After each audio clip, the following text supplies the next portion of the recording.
morning, it is time to get up with a beatdown for the ages. The Knicks pitch a perfect Game 6. Wait till you hear what the odds say happen next. Meanwhile, Beantown, what is going on? The Sixers sock it to the Celtics.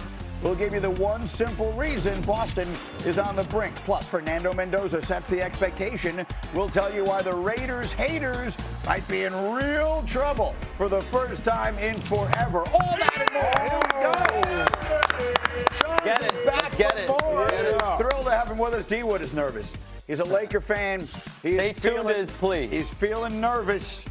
How's the anxiety? Today too. I'm all right. I'm all right. Alan Hahn has like one button this morning. We are rolling along today. Look who else is on the squad. Oh, McNutt is up early in Atlanta. The Windman is up super early in L.A. Tannenbaum, Jordan Rogers, let's go. We started in Atlanta last night where the Knicks were looking to deliver a knockout punch, and did they ever? What we're about to show you all takes place in the first quarter of this game. And Alan, I posted, I'm not sure if there's such a thing as a perfect quarter, but if there is one, the Knicks just played it. Yeah, they absolutely did, because it's not just about the points they scored offensively. Their defense was locked down. They had them in the torture chamber from start of this game.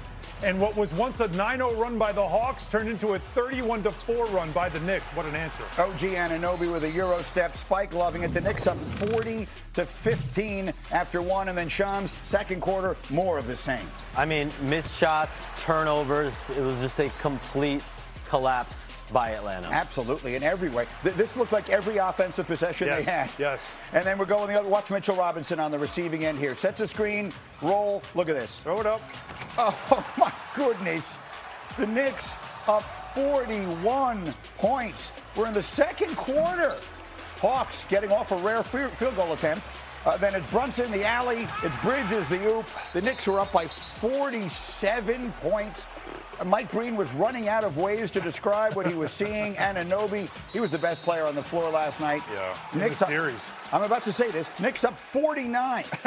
and you got to get the starters out. And this is why. Because you're going to get stuff like this. Dyson Daniels, a frustration elbow at the free throw area there. And then you got Mitchell Robinson. We're going to get a couple of ejections. This almost got ugly. And watch Mike Brown. Mike Brown ends up on the floor. Yeah. You know what happened 28 years ago on this same day? Jeff Van Jeff Gundy? Van Gundy was on the floor on Alonzo Mourning's leg.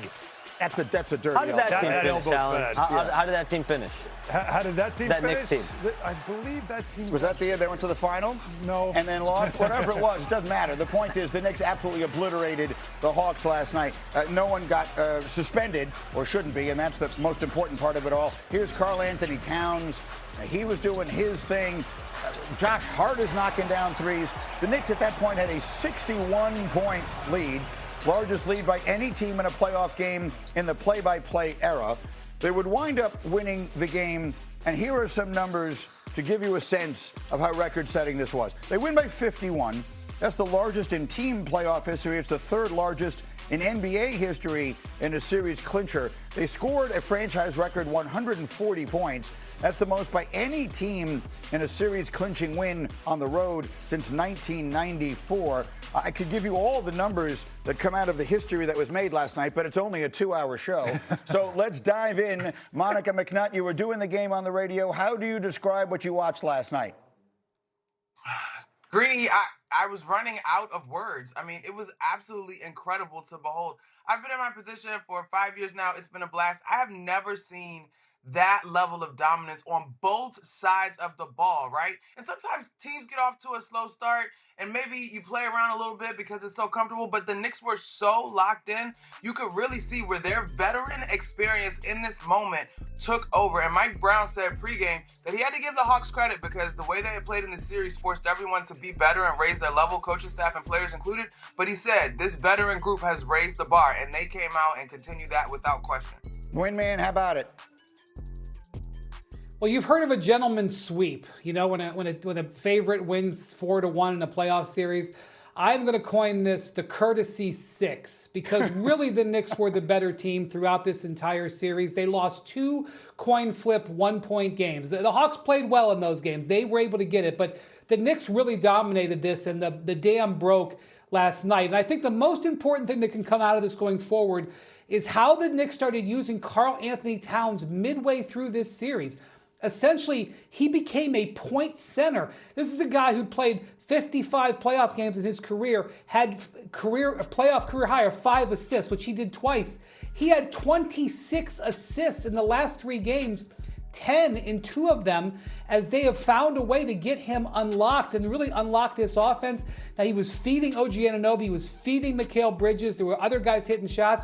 And I'm not saying they're going to play this way guaranteed in the next round, but they found a new way to use Karl Towns, which could be very important going forward. Chams, you're still relatively new to ESPN, and you're quite new to being on here with me. So here's what you're going to learn.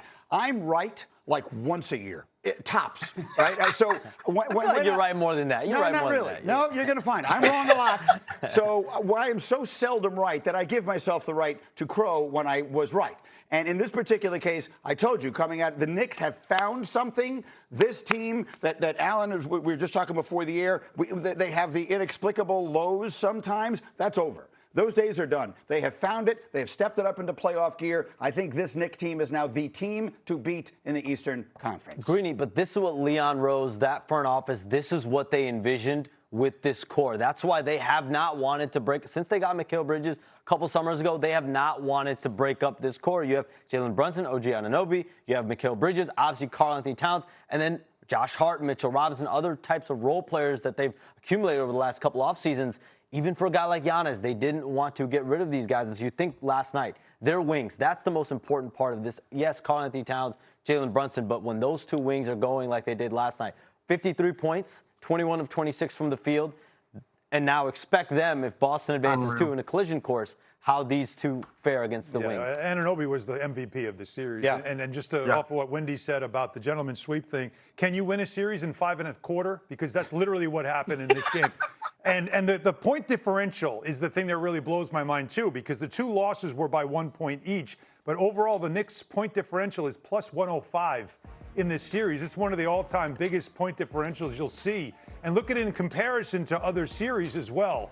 So what they did in this series was dominate despite the fact that it had to go 6. And that's what frustrates them. And what we were talking about, the floor-to-ceiling thing with this team. You saw it in this series. You saw it in Game 2 when they gave a game away. That's the floor sometimes with them. But the ceiling, the gap between floor and ceiling is so wide because you saw it obviously in Game 6. This offense, which is very reminiscent of what Mike Brown saw as an assistant in Golden State, which was a lot of Brunson off the ball, running off screens, even setting screens, and Towns as the point man, as the hub, sort of like what Draymond Green did. It's very interesting that they have put this in at this point of the season. They will next play on Monday, either in Boston or home against the Sixers. That's right, we're going to a Game 7